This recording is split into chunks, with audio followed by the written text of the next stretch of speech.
ദൈവതിരുനാമത്തിന് മഹത്വമുണ്ടാകട്ടെ.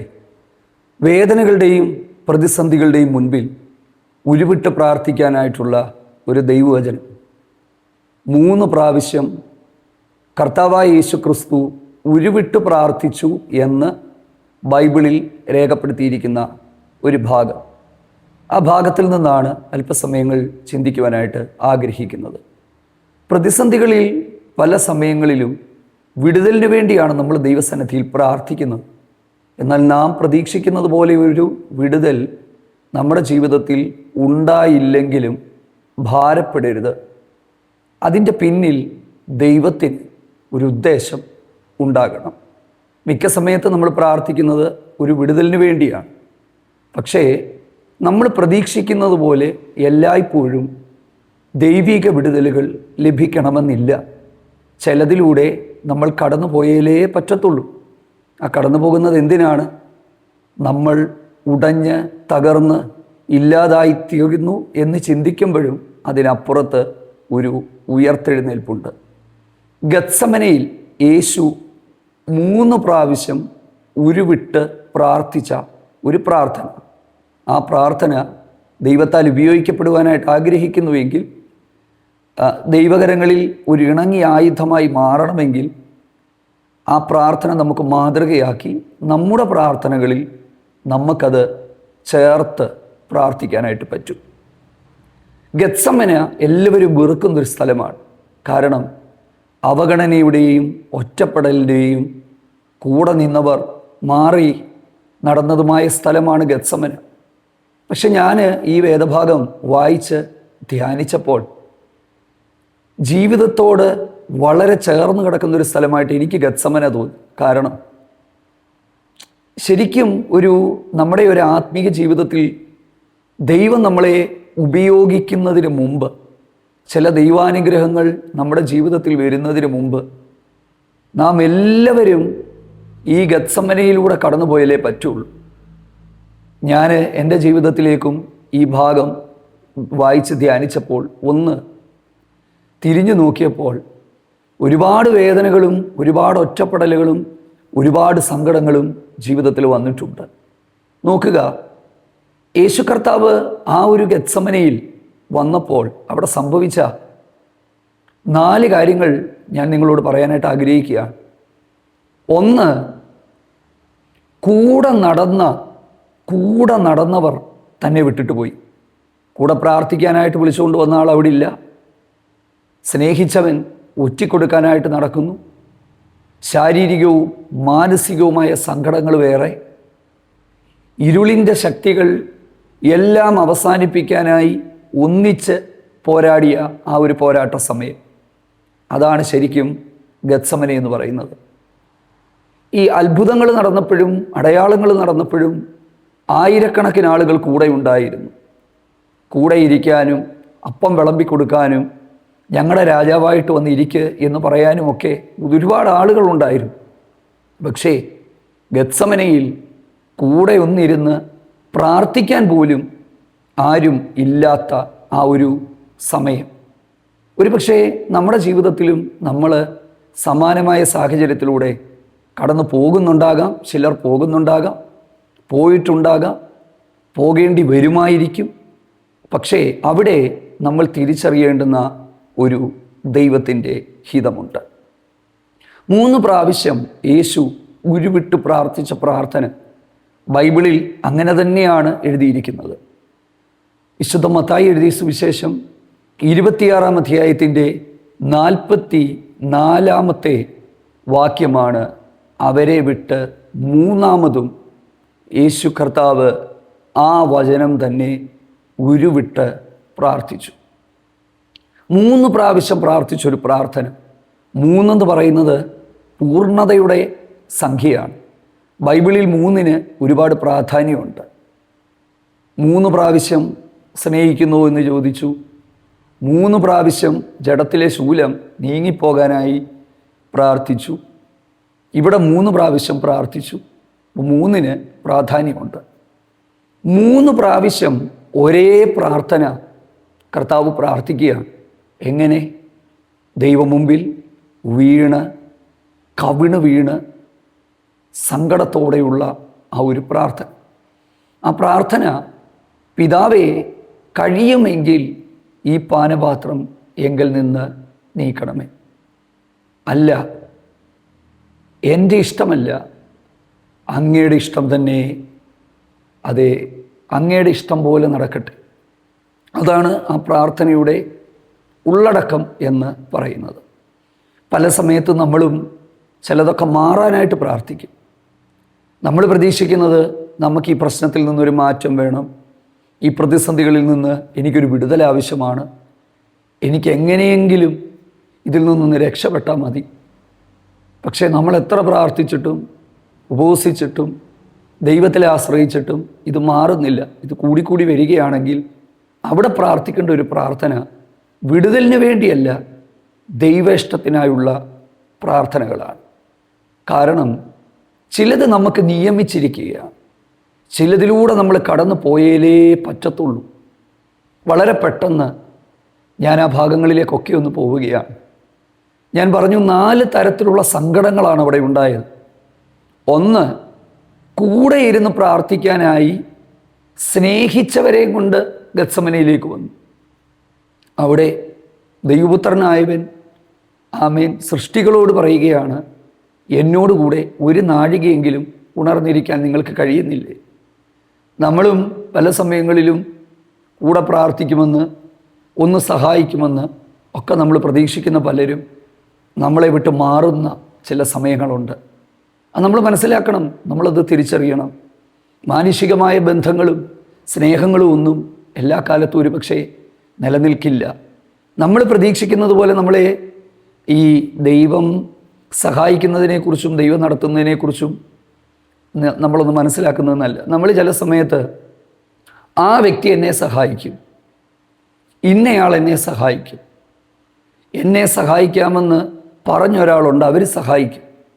പക്ഷെ കുറേ വർഷങ്ങളിൽ കർത്താവിൻ്റെ വേലയോടുള്ള ബന്ധത്തിൽ, വിശ്വാസത്തിൻ്റെ ജീവിതത്തിൽ യാത്ര ചെയ്ത ഒരാളാണെന്നുള്ള ആ ഒരു അനുഭവത്തിൽ നിന്നുകൊണ്ട് ഞാൻ പറയട്ടെ, പ്രിയപ്പെട്ടവരെ, നമ്മൾ പ്രതീക്ഷിക്കുന്ന പ്രതീക്ഷകളുടെ വഴികൾ നമ്മുടെ മുമ്പിൽ ഒരിക്കലും തുറന്നു വരില്ല. കാരണം ഞാൻ ഒരാളെ പ്രതീക്ഷിച്ചാൽ, എന്നെ സാമ്പത്തികമായോ ഏതെങ്കിലും കാര്യത്തിൽ ഒരാൾ സഹായിക്കുമെന്ന് ഞാൻ പ്രതീക്ഷിച്ചാൽ ദൈവാശ്രയം ഇവിടുന്ന് മാറുകയാണ്. അപ്പോൾ ദൈവം ആ വഴി നമ്മുടെ മുമ്പിൽ അടയ്ക്കും. അതെന്തിനാ? നമ്മളെ പഠിപ്പിക്കാനാണ്. അതുകൊണ്ടാണല്ലോ ബൈബിൾ പറയുന്നത്, മനുഷ്യനിൽ ആശ്രയിക്കുന്നതിനേക്കാൾ യഹോവയിൽ ആശ്രയിക്കുന്നത് നല്ലത്. കൂടെ ഇരുന്ന് പ്രാർത്ഥിക്കാനായിട്ട് വന്നവർ മാറി നടന്നു. 2, എന്നെ ഏറ്റവും അധികം ചിന്തിപ്പിച്ചത്, കൂടെ നടന്ന് ഭക്ഷണം കഴിച്ചവൻ ഒറ്റിക്കൊടുക്കാനായി മുൻപിൽ നടക്കുന്നു. അങ്ങനെ തന്നെയാണ് ബൈബിളിൽ എഴുതിയിരിക്കുന്നത്. ലൂക്കോസ് 22:47 വാക്യത്തിൽ മുന്നിൽ നടന്നെന്നാണ്. ആര് മുന്നിൽ നടന്നു? ഈസ്കരിയോത്തായ യൂദ.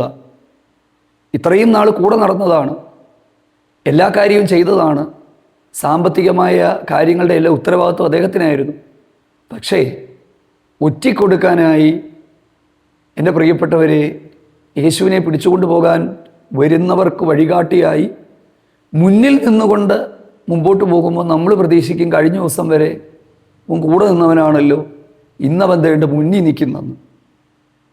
ദൈവത്തിന് സ്തോത്രം. പക്ഷേ അതിലൂടെയും നമ്മൾ കടന്നുപോയാലേ പറ്റത്തുള്ളൂ. 3, മാനസികമായ സംഘർഷങ്ങൾ, ശാരീരികമായ സംഘർഷങ്ങൾ. അവൻ്റെ വിയർപ്പ് തുള്ളികൾ നിലത്ത് വീഴുന്ന രക്തത്തുള്ളികൾ പോലെയായി. അതിൻ്റെ അർത്ഥം അത്ര കഠിനമായ ഭയാനകമായ വേദനയിലൂടെ കർത്താവായ യേശു ക്രിസ്തു ഗത്സമനയിൽ കടന്നുപോയി. ശാരീരികവും മാനസികവുമായി തളർന്ന് ആ ഒരു മനുഷ്യപ്രകൃതിയിൽ മനുഷ്യനായ ദൈവപുത്രൻ ഈ ലോകത്തിൻ്റെ സകല പാപങ്ങളും അതിൻ്റെ ഭാരമെല്ലാം തൻ്റെ ചുമലിലേക്ക് വെച്ചപ്പോൾ സഹിക്കാൻ കഴിയാതെ വല്ലാത്തൊരു അവസ്ഥയിലേക്ക് എത്തപ്പെട്ട്, പിതാവേ, കഴിയുമെങ്കിൽ ഈ പാനപാത്രം എങ്കിൽ നിന്നൊന്ന് നീക്കണമേ. ഈ ഒരു പ്രാർത്ഥനയാണ്. അടുത്ത പ്രാർത്ഥന, എങ്കിലും എൻ്റെ ഇഷ്ടമല്ല, അങ്ങയുടെ ഇഷ്ടം തന്നെ നടക്കട്ടെ. അത് ഞാൻ സഹിക്കണമെങ്കിൽ, ഞാൻ അതിലൂടെ കടന്നു പോകണമെങ്കിൽ അത് ഏറ്റെടുക്കാൻ ഞാൻ തയ്യാറാണ്. ഫിലിപ്പിയ ലേഖനം 2-ാം അധ്യായത്തിൻ്റെ 8-ാമത്തെ വാക്യം, ക്രൂശിലെ മരണത്തോളം അനുസരണമുള്ളവനായി ദൈവപുത്രൻ തീർന്നു. അന്നത്തെ കാലത്തെ ക്രൂശിലെ മരണമെന്ന് പറയുന്നത് ഏറ്റവും നിന്ദ്യവും നീചവുമായ മരണമായിരുന്നു. യേശുക്രിസ്തു മാത്രമല്ല ആദ്യം ക്രൂശിൽ മരിച്ചത് കേട്ടോ. അതിനു മുമ്പ് ഒരുപാട് ആളുകൾ ക്രൂശ് മരണത്തിലൂടെ കടന്നു പോയിട്ടുണ്ട്. പക്ഷെ ഇന്നും ആ അപമാനത്തിൻ്റെയും നിന്ദയുടെയും ഒക്കെ പര്യായമായ ക്രൂശ് മാനവജാതിക്ക് പ്രതീക്ഷയുടെയും വിടുതലിൻ്റെയും ഒരടയാളമായി മാറിയത് ദൈവപുത്രൻ ആ ക്രൂശിൽ കയറിയതുകൊണ്ടാണ്. ആ ക്രൂശിൻ്റെ പേര് തന്നെ മാറി. നോക്കുക, ഏറ്റവും വലിയ കുറ്റകൃത്യങ്ങൾ ചെയ്യുന്നവർക്ക് മറ്റൊരു ശിക്ഷയെക്കാളും ഏറ്റവും നീചമായ ഹീനമായ ശിക്ഷയ്ക്ക് വിധിക്കപ്പെടുന്നവർക്ക് കൊടുക്കുന്നതാണ് ക്രൂശ്. ആ ക്രൂശ് സ്വർഗീയമായ മഹിമകളിൽ ജീവിച്ച ദൈവപുത്രനായ ക്രിസ്തുവിൻ്റെ മുമ്പിലേക്ക് താൻ ആ ക്രൂശിലേക്ക് പോകാനായിട്ട് പോകുന്നു എന്ന് മനസ്സിലാക്കിയപ്പോൾ, പറ്റുമെങ്കിൽ എന്നിൽ നിന്നൊന്ന് മാറ്റിത്തരണം, എങ്കിലും എൻ്റെ ഇഷ്ടം അല്ല അങ്ങയുടെ ഇഷ്ടം പോലെയാകട്ടെ എന്ന് പ്രാർത്ഥിക്കുന്ന ഒരു കർത്താവിനെ നമുക്ക് കാണാനായിട്ട് പറ്റും. എൻ്റെ പ്രിയപ്പെട്ടവരെ, കുറച്ചു മുമ്പ് ഞാൻ പറഞ്ഞതുപോലെ 4-മത്തേത് പൈശാചികമായ ശക്തികളുടെ ഒരു ആക്രമണം. സാധാരണ ഒരു ആക്രമണം എന്നല്ല. അതെനിക്ക് ചില മിനിറ്റുകൾക്കുള്ളിൽ പറയാതിരിക്കാനായിട്ട് പറ്റില്ല. നമ്മുടെ ജീവിതത്തിലും കുടുംബത്തിലും നമ്മൾ പ്രാർത്ഥിക്കുന്നവരാണെങ്കിലും നമ്മൾ ദൈവത്തെ ആരാധിക്കുന്നവരാണെങ്കിലും നമ്മൾ ചില സമയങ്ങളിൽ ഭയാനകമായ ചില മേഖലകളിലൂടെ കടന്നു പോകേണ്ടതായിട്ട് വരും. അതിനെ ഭയാനകമെന്നേ വിളിക്കാനായിട്ട് പറ്റത്തുള്ളൂ. കാരണം ദൈവരാജ്യം പ്രസംഗിച്ചുകൊണ്ട് ഒന്നുമില്ലായ്മയിൽ നിന്ന് പണമോ അല്ലെങ്കിൽ സൗകര്യങ്ങളോ ഒന്നും വെച്ചല്ല, ദൈവപുത്രനായവൻ തൻ്റെ പരസ്യ ശുശ്രൂഷ ആരംഭിച്ചു കഴിഞ്ഞപ്പോൾ 12 പേര് വരുന്നു, 70 ശിഷ്യന്മാർ വരുന്നു, ആയിരക്കണക്കിന് ആളുകൾ വരുന്നു, ദൈവവചനം കേൾക്കുന്നു, അത്ഭുതങ്ങൾ നടക്കുന്നു, ദൈവരാജ്യം പ്രസ്താവിക്കപ്പെടുന്നു. വളരെ പ്രതീക്ഷയോടെ ഇരുളിൽ കടന്നിരുന്ന ജനം വലിയ വെളിച്ചം കാണുന്നു. അങ്ങനെ ഒരു 3-3.5 വർഷം കൊണ്ട് ഇതെല്ലാം ചെയ്ത് ഒരു നല്ല നിലവാരത്തിലേക്ക് എത്തിയപ്പം എല്ലാം ഒരു നിമിഷം കൊണ്ട് ഇല്ലാതാക്കാനായി ഇരുളിൻ്റെ മേഖലകൾ പരമാവധി ശക്തിയോടെ ആഞ്ഞടിക്കുന്ന ഒരു സമയം, അതാണല്ലോ ക്രൂശീകരണത്തിൻ്റെ സമയം. അതുകൊണ്ടാണല്ലോ യേശു തൻ്റെ ശിഷ്യന്മാരോട് പറഞ്ഞത്, എന്താ പറഞ്ഞത് ഇങ്ങനെയാണ്: ശീമോനെ, ഗോതമ്പ് പാറ്റുന്നത് പോലെ നിന്നെയല്ല നിങ്ങളെ പാറ്റാൻ. അതായത് എല്ലാറ്റിനെയും പാറ്റി ഇല്ലാതാക്കാനായി പിശാച് അവസരം കാത്തു നിന്ന സമയം. പക്ഷേ വിശ്വാസം പോയി പോകാതിരിക്കാൻ ഞാൻ നിനക്ക് വേണ്ടി പ്രാർത്ഥിച്ചു.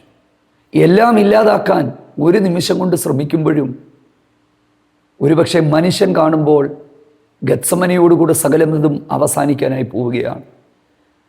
ക്രൂശോടുകൂടി സകലതും തീരാനായി പോവുകയാണ്. ദൈവപുത്രനായവൻ ഒന്നുമില്ലാതായി തീരാനായിട്ട് പോവുകയാണ്. പക്ഷേ ആ തകർച്ചകൾക്കപ്പുറത്ത് ഒരു ഉയർത്തെഴുന്നേൽപ്പുണ്ടായിരുന്നു. അവിടുന്ന് തകർന്നതുകൊണ്ടാണ്, അവിടുത്തെ ശരീരം നമുക്ക് വേണ്ടി തകർക്കപ്പെട്ടതുകൊണ്ട്, അവിടുത്തെ രക്തം നമുക്ക് വേണ്ടി നമുക്ക് വേണ്ടി ഊറ്റിക്കൊടുത്തത് കൊണ്ടാണ് നമുക്ക് ഓരോരുത്തർക്കും ആ നിത്യമായ രക്ഷ അനുഭവിക്കാനായിട്ട് കഴിഞ്ഞത്. ബൈബിൾ പറയുകയാണ്, മറ്റൊരുത്തനിലും രക്ഷയില്ല. ആകാശത്തിലെ കീഴിൽ മനുഷ്യരുടെ ഇടയിൽ നാം രക്ഷിക്കപ്പെടുവാനുള്ള ഏക നാമമെന്ന് പറയുന്നത് കർത്താവായ യേശു ക്രിസ്തുവിൻ്റെ നാമമാണ്. നിങ്ങൾ ഏത് മതത്തിലോ ഏത് ജാതിയിലോ ഏത് സമൂഹത്തിലോ പെട്ട ആളാകാം.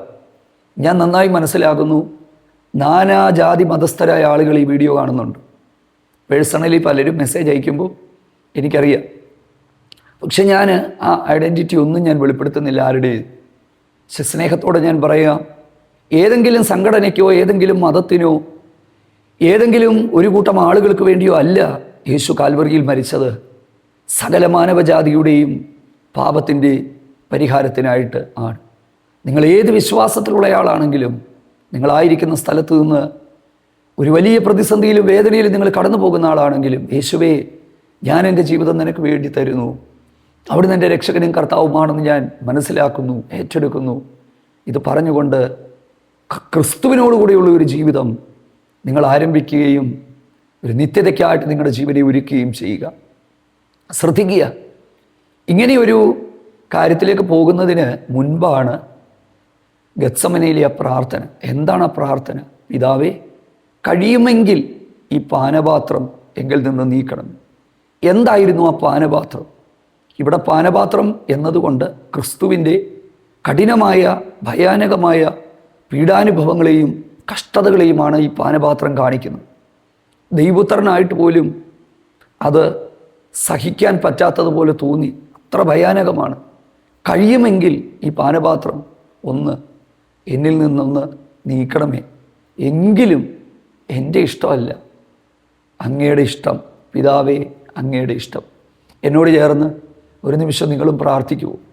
നമ്മൾ പല സമയത്തും വിടുതൽ പ്രതീക്ഷിച്ചുകൊണ്ട് പ്രാർത്ഥിക്കുന്നവരാണ്. പക്ഷെ ഒരു കാര്യം നമ്മൾ മനസ്സിലാക്കണം, എൻ്റെ പ്രിയപ്പെട്ടവരെ, എന്നെൻ്റെ വേദന തീരും, എന്നെൻ്റെ കഷ്ടത തീരും, എന്ന് എൻ്റെ സങ്കടം തീരും എന്നൊക്കെ നിങ്ങൾ ചോദിക്കുന്നുണ്ടാകാം. പക്ഷെ ഒരു കാര്യം സ്നേഹത്തോടെ ഞാൻ പറയാം, ഈ ചില കഷ്ടതകൾ, ചില വേദനകൾ നന്മയ്ക്കായിട്ട് തന്നെയാണ്. ചില കുത്തലുകൾ, ചില മുറിപ്പെടുത്തലുകൾ ഇന്ന് ആയിരക്കണക്കിന് ആളുകൾ ദൈവവചനം ദിവസം തോറും ഈ എളിയവനായ അടിയനിലൂടെ കേൾക്കുന്നുണ്ട്. നിങ്ങൾക്കറിയുമോ, ഈ ഒരു നിലയിലേക്ക് എത്താൻ ഒരുപാട് വേദനകളിലൂടെ ദൈവം കടത്തിവിട്ടിട്ടുണ്ട്. പ്രതീക്ഷിച്ചതുപോലെ പ്രാർത്ഥിച്ചിട്ട് ഇന്നും വേദനകളില്ലെന്നല്ല, വേദനകളുണ്ട്. പക്ഷേ ഒരു പെനീന ഉള്ളതുകൊണ്ടാണ് ഹന്ന ദൈവം മുമ്പിലേക്ക് പോയത്. കുത്താനായി നിൽക്കുന്ന, വേദനിപ്പിക്കാനായി നിൽക്കുന്ന ഒരു പെനീന ഉള്ളതുകൊണ്ടല്ലേ ഒരു ഹന്ന ദൈവസന്നിധിയിലേക്ക് പോയത്. വാക്കുകൾ കൊണ്ടും പ്രവൃത്തികൾ കൊണ്ടും ഒക്കെ ചിലർ കുത്തുകയും നോവിക്കുകയും ചെയ്യുമ്പം, ദൈവമേ, ഇവരെ ഒന്ന് മാറ്റണേ, ഇവരെ ഒന്ന് നീക്കണേ, ഇവരെ എൻ്റെ മുന്നിൽ നിന്നൊന്ന് ഒഴിച്ചു വിടണേ എന്നൊക്കെ നമ്മൾ പ്രാർത്ഥിക്കും. പക്ഷേ ചില മുറിവുകൾ, ചില വേദനകൾ അധികം ഫലം കായ്ക്കുന്നതിന് വേണ്ടിയാണ്. ചില ചെത്തി മിനുക്കലുകൾ അതിനുവേണ്ടി തന്നെയാണ്. ഞങ്ങൾ ഈ പത്തനംതിട്ടയിലൊക്കെ ഈ റംബുത്താൻ എന്ന് പറയുന്ന ഒരു ഫലവൃക്ഷമുണ്ട്, റംബുത്താൻ. ചിലരൊക്കെ കണ്ടിട്ടുണ്ടാകാം. അപ്പം ഈ റംബുട്ടാൻ കൃഷിയിൽ ഓരോ വർഷവും ഈ ഫലമുണ്ടായി കഴിയുമ്പോൾ ഇതിൻ്റെ ഫലമുണ്ടാകുന്ന ഭാഗങ്ങൾ മുഴുവനും കട്ട് ചെയ്ത് കളയും. വേദനയാണ്, മുറിപ്പെടുത്തലാണ്. പക്ഷേ ഈ കട്ട് ചെയ്യുന്നത് മാത്രമേ അടുത്ത വർഷം ഒരുപാട് ഫലം കായ്ക്കത്തുള്ളൂ. ഇപ്പം ചില വേദനകളും ചില സങ്കടങ്ങളും നമ്മൾ വിചാരിക്കും നമ്മളെ തകർക്കാനാണ്, ഒരിക്കലുമല്ല. യേശു പറഞ്ഞ വാക്കുകൾ ഒന്നുകൂടെ ശ്രദ്ധിക്കുമോ? എൻ്റെ ഇഷ്ടമല്ല, അങ്ങയുടെ ഇഷ്ടം. ഒരുമിച്ച് ചേർന്ന് നമുക്ക് ദൈവത്തോട് പ്രാർത്ഥിക്കാം. എന്താ? അനുസരണം. ദൈവം പറഞ്ഞത് കേൾക്കാനുള്ള ഒരു അനുസരണം, അതിനുവേണ്ടി ഒന്ന് ഏൽപ്പിച്ചു കൊടുക്കാം. എല്ലാം തീരുമെന്ന് നമ്മൾ പ്രതീക്ഷിക്കും, ഒരിക്കലുമല്ല. അതിനപ്പുറത്ത് നന്മയുണ്ട് പ്രിയപ്പെട്ടവരെ, അനുഗ്രഹമുണ്ട് പ്രിയപ്പെട്ടവരെ. ആരോടൊക്കെയോ വചനത്തിലൂടെ കൃത്യമായി കർത്താവ് സംസാരിച്ചു കൊണ്ടിരിക്കുകയാണ്. നമ്മൾ ചിലത് മാറാനാണ് പ്രാർത്ഥിക്കുന്നത്, പക്ഷെ ദൈവത്തിന് ചിലതിലൂടെ കടത്തിവിടാനാണ് ഇഷ്ടം. കടത്തിവിടുന്നത് എന്തിനാ? പൊന്നുപോലെ നമ്മളെ പുറത്തു കൊണ്ടുവരാൻ.